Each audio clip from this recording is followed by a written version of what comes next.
Hey, I love animation if you can't tell by me like trying to fake it with this fucking 4-frame PNG thing. It scratches a part of my brain that live action just kind of can't. I love how so much work and effort has to go into crafting even just a single frame and every little motion. Everything's so much more meticulous. So it allows the exact story that wants to be told to be told. Imagine putting all that time and love into an animated project, into your fucking magnum opus. Just, you worked on this thing for decades and it's finally happening. And then majority of word of mouth about the show is just people saying they want to fuck the cat you drew. A lot less people are talking about Gameoverse than we're talking about The Amazing Digital Circus or Knights of Guinevere or the third one that I don't even remember the name of. It got me a lot more curious about the pilot, honestly. Does that mean the show is just so mediocre people can't think of any more input besides that they want to input their Pinor into the cat? So yeah, I decided to actually give it a chance. First thing I want to say is I think the pilot was good. Of all the YouTube pilots I've seen, it's probably third place out of 4. Listen, that does not mean I do not like it. It just has some stiff and unstiff competition. I really like the concept for Gameoverse. I think it's really strong. The cast is traveling from game world to game world trying to stop the hero from defeating the villain. Because if they do, the entire world explodes. Like, that's a great idea. I love that concept. I think it could lead to some really fun episodes in the future. I've sort of realized all the pilots since The Amazing Digital Circus have not caught on the same way The Amazing Digital Circus did. Like, The Amazing Digital Circus was a phenomenon overnight, but Gameoverse and Knights of Guinevere and the third one I can't remember the name of, all of them kind of exist in a more low-key space. I think there's a couple reasons why I think The Amazing Digital Circus, gained so much momentum off its pilot. Firstly, The Amazing Digital Circus had a ton of characters in its pilot, and Gameoverse has a lot less. There's a similar amount of characters total.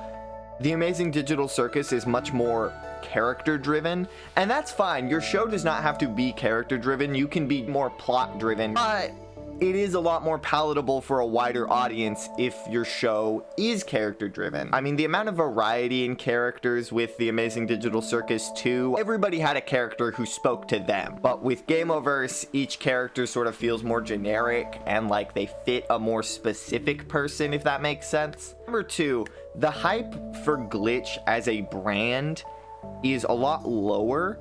Gameoverse is the 4th pilot they've released semi-recently, and less people are excited to talk about it, which is fine. That's normal for a production studio. Your first major hit will be what people talk about the most forever.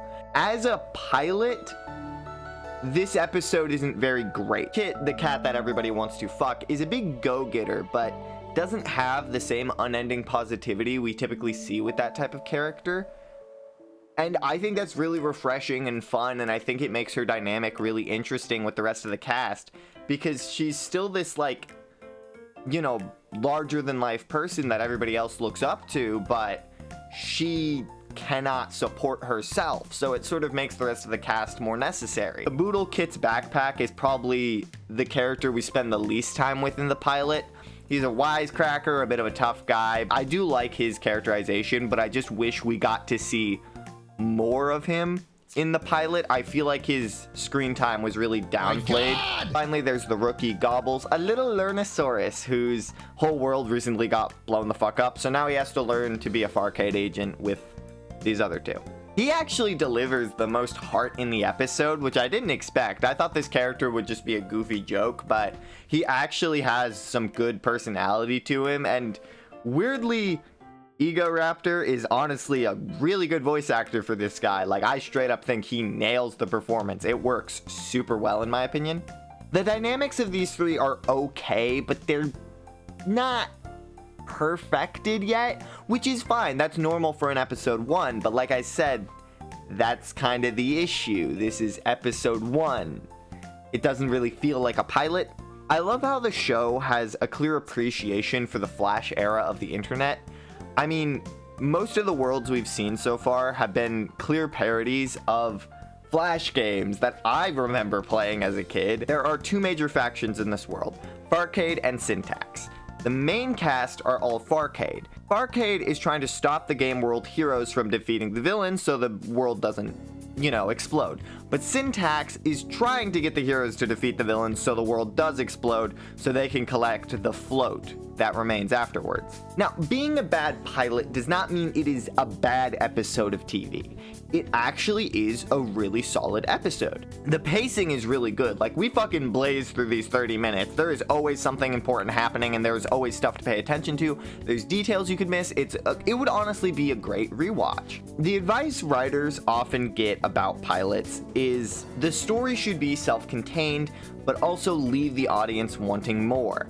As someone who has written 2 TV show pilots, just, for fun, I thought about this advice a lot, and the reason why I think it sucks is because it's easy to take that too far and leave the audience not wanting more, but needing more. Gameoverse needs more. There's so many questions about the world building, there's so many questions about characters and their dynamics and blah blah blah blah blah that just feel underbaked by the end of the pilot. It feels to me the characters were originally meant to be introduced at a slower pace, like starting with an episode 1 where it was just Kit and Caboodle, trying to defend their own world, unintentionally getting it exploded, and then they get Gobbles, and then Flappers.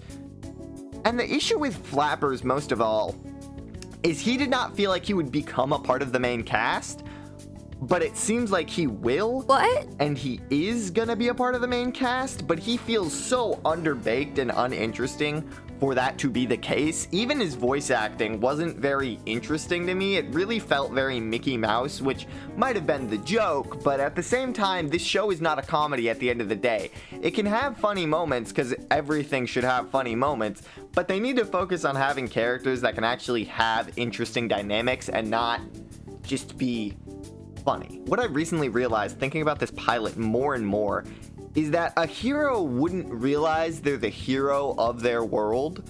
Like, Kit thought what she was doing had no grandness to it. She thought she was just trying to keep people she loved safe, and well, that got the entire world exploded. That's what I think is really interesting, because the concept of not knowing your role, I think, is very engaging, but they sort of build it out in this pilot like Flappers knows he's the hero of the world. I mean, I guess the world's named after him, so if he knew the name of the world, I guess it'd be pretty clear who the hero was, but I don't know, I feel like they're not getting across the exact point, but I still get what they're cooking. I still get what Ross is going for. These characters are stuck in these simplified roles, but they're still fleshed out and complex. I did not think I would have an example for this, but I feel like I do. Snappers, the first villain we see in the show. Flappers is, dense, easily motivated, but like super powerful. He's the main character, he's the hero. And Snappers weirdly has a lot of conviction and potential and no strong motivation. Snappers just feels really unique because he feels like he fits into that villain role, but not perfectly. It's like managing to get the triangle through the square hole, you know what I mean? And I don't think we see another villain from this pilot act the way he does. After, spoiler, Snappers and Flappers' homeworld is destroyed, and Snappers has nowhere to go, he's very forcefully taken by Syntax, and he watches them collect his world. And he's actually disgusted by this, and acts out against the leader of Syntax, and just gets killed for it. I mean, at first, I felt like the point was just to be like, oh, our villain's big, bad, and scary because he killed Snappers so easily, but maybe I'm giving too much credit here, but I think this is the thesis of the show. The labels of hero and villain are what doomed these worlds in the first place. Snappers, while his label was villain, he seemed like a chill guy, honestly. He seemed kind of cool, and he was just put into that role of villain, and he accepted it in a way, and Flappers, accepted his role as hero. The way these worlds really could be saved I guess, would be by breaking these labels down. What I'm saying here is the potential of the show is there. And I think I understand what it's saying.